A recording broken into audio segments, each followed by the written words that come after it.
We talk about fighters like Congressman Paul Hodes, hopefully becoming the next senator of New Hampshire. We need to get Mr. Joe Sestak, congressman from Pennsylvania, become the next senator from the great Commonwealth of Pennsylvania. He joins us on the phone. Happy New Year, Congressman. Congressman, can you hear us?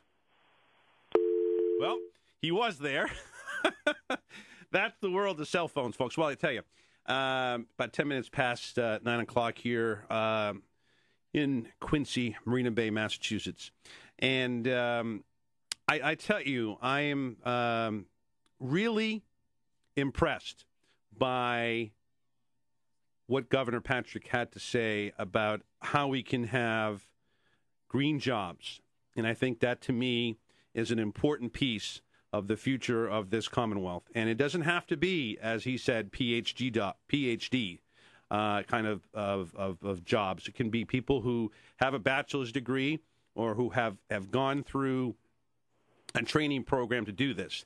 And that's the kind of leadership that we have, and we need to make sure that he gets reelected in November of 2010. This is Joe Sestak, I believe. Happy New Year, sir. Jeff, Happy New Year. I'm sorry. Somehow I must have been disconnected just as you were going to connect me in. No worries, no worries. Well, thank you for joining us. And I so much to talk about.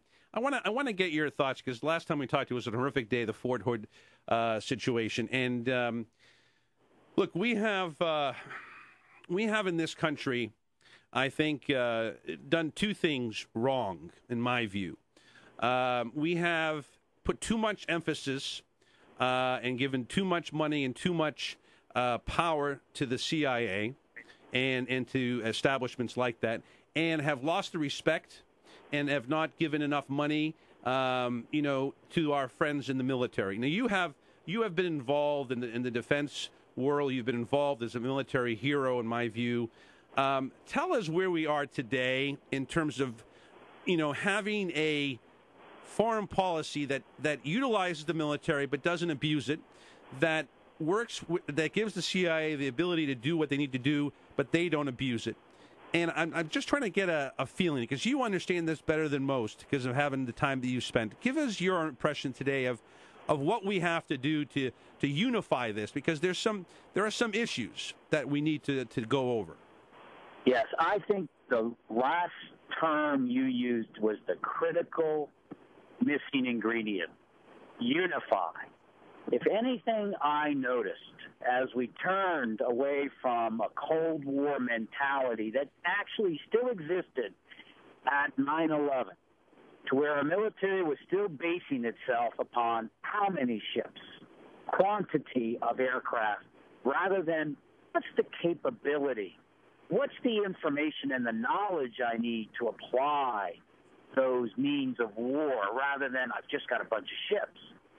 That unification around we must have a knowledge-based military in a global war of terror, where when information sits in one agency like the CIA, is it getting to the FBI? Is it coming over to the military if they need a strike somewhere?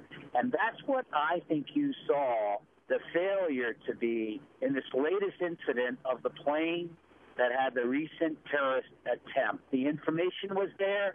We didn't unify it into one type of knowledge. And that it has to be pointed the finger at Congress's fault, as well as the long culture that's been standing in the interagency, that there's these turf wars. And Congress itself has approximately 20-plus committees or subcommittees that divide itself along Homeland Defense. And so my issue is, how do we better unify the ability not just to pump more money out there, but place it in those areas that streamline information gathering and turn it into information. If you know where a terrorist is, you can touch them. And that was the key that we missed in this latest terrorist attempt. There was a report on MSNBC, Mr. Richard Wolff, a great Newsweek journalist, and now involved as a consultant, on last night talking about the issue of this division, as we've been calling it, that prevented that there was, and this is coming out of the Obama White House, according to Wolf, as you reported on Keith Olbermann's show last night on MSNBC, that that there was this, whether it's rivalry or whether it's vendetta, I don't know. But anyways, many lives could have been lost because of this, because the information wasn't given as fast as it could have been. We just talked to somebody in Nigeria, who knew of the family because of his former role in there, and it's just stunning of why this never got to our leaders fast enough. Again, I don't want to spend too much time on this because I don't want to necessarily isolate just a couple of people. There are a lot of great people who work in the CIA and the FBI and throughout the agencies. But, this can't happen. And I just hope that we can, use this as example, get rid of these people, fire them, whatever, who were involved, and move forward. Right. I think you said it well. There are true heroes working in the military, the CIA, the FBI, all these agencies. But the fact of the matter is that individuals have to understand that it's not a balkanized approach anymore where information helped you almost have a more powerful effect by your agency. Now you may not know how useful that information is, but you've got to give it to someone else who may have a piece of the puzzle also to put it all together. Let me leave it at that. But also the military, who I just love my 31 years. We also have to understand that, it truly isn't going to be in this global war of terror trying to retain 350 ships. When I was a three-star admiral, I proffered that 250 ships, I said in our shipbuilding plan, was sufficient. And the monies intended to gaining knowledge that those ships could be used would be tremendous. For example, I placed a cruiser, a billion-dollar ship off the coast of Yemen. You've heard about the United States and trying to ensure that those terrorists in Yemen or Al-Qaeda are taken care of.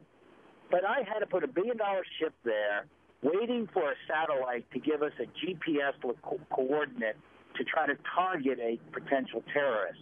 After 4 months, we just never could quite get that. Later on, a very inexpensive unmanned air vehicle with a little TV camera in it found them and shot a small missile. Boom. Done. Look, the issue here, and this came out in the LA Times and all, the issue here is, are we truly bent upon the right type of military? Militaries don't fix problems. They stop them. But if you want us to stop them until the other elements of our power, like the education of the illiteracy of educating women, where 98% of them in Afghanistan are illiterate, maybe that can do so much for the global war terror, even more. That's how you fix problems. But until then, are we building the right military? And that's what I tried to work on in the military, and I do in the Defense Department and the House Armed Services Committee in Congress. Well, Congressman Joe Sestak, we're talking to the hopeful next senator from Pennsylvania here on the Jeff Santos Show on AM 1510 Revolution Boston. Congressman, healthcare, we need more people. We just talked with Paul Hodes, your colleague here in New Hampshire, also running for Senate. We need more of people like you and him and others who understand that the Democratic Party needs to get healthcare, needs to get the public option or some form of it in there. As you look at now with conference committees being taken out, and maybe this is a good thing, Republicans and somebody from this neck of the woods, Judd Gregg, has thrown around memos trying to delay and basically throw out any kind of reform that we can get in there. How do you feel if you become the next senator from Pennsylvania that we can streamline these methods in the Senate? Maybe it's reducing, the filibuster to 54 or something. I don't know, but we need to make sure we can get these things done. Your thoughts? Look, I think what's missing in the Senate is pure basic leadership. Thank you. We are not worried about your job. You're not worried about special interests like the insurance company come rolling in because you might not get a PAC check. When you're truly worried about the working family, I believe, and this is the difference between me and our inspector as we run for the U.S. Senate here in Pennsylvania that he presently holds.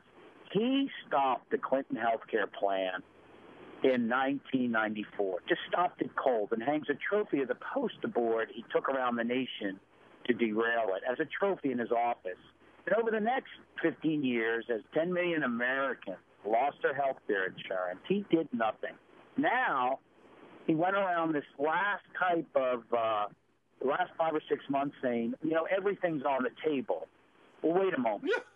Yeah, he found God since then. And so my thing is, if you had a leader down there, and I just disagree with his policies and his politics, that you've got to be down there shaping it. Last January, February, a year ago, why weren't you shaping that bill? Why weren't you down there making it happen?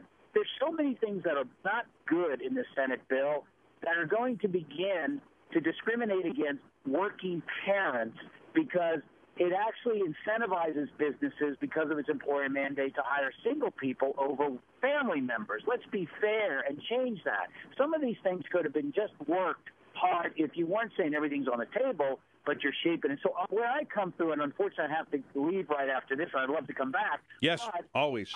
The leadership, so you're there carving it. Where are the titans in the Senate? Ted Kennedy was probably the last great lion that we had that actually shaped things. And I tell people Pennsylvania needs that. It isn't closing a deal to where it is a compromise of principles to make it. You need principled compromise, but shape that early on, and that's the difference more than anything else I want to bring to the Senate. Because the most damaging thing to the United States today is not its economic challenge right now. It's not the war in Afghanistan. It's the loss of trust that our representatives, our senators down in Washington, D.C. are in it for the people, not to keep their jobs. And when Arlen Specter switched parties to keep his job, I think we should have welcomed him in. But for the Democratic establishment to then say, he helped get us into this mess, now come on over to our side and tell us how to get out of it, no. We should hold people accountable. And that's the kind of person I'd like to be down there. Responsible, but willing to be held accountable. Jeff, I wish you the best. I wish you the best, too. I wish you the best, and I want to refer to you as Senator very soon, and we look forward to seeing you in Washington in the late part of January at the Families USA conference, and look forward to talking to you for a long term. All the best, my friend, and keep on fighting. You're a true soldier, a true hero. Thanks. Best to you. Thank you.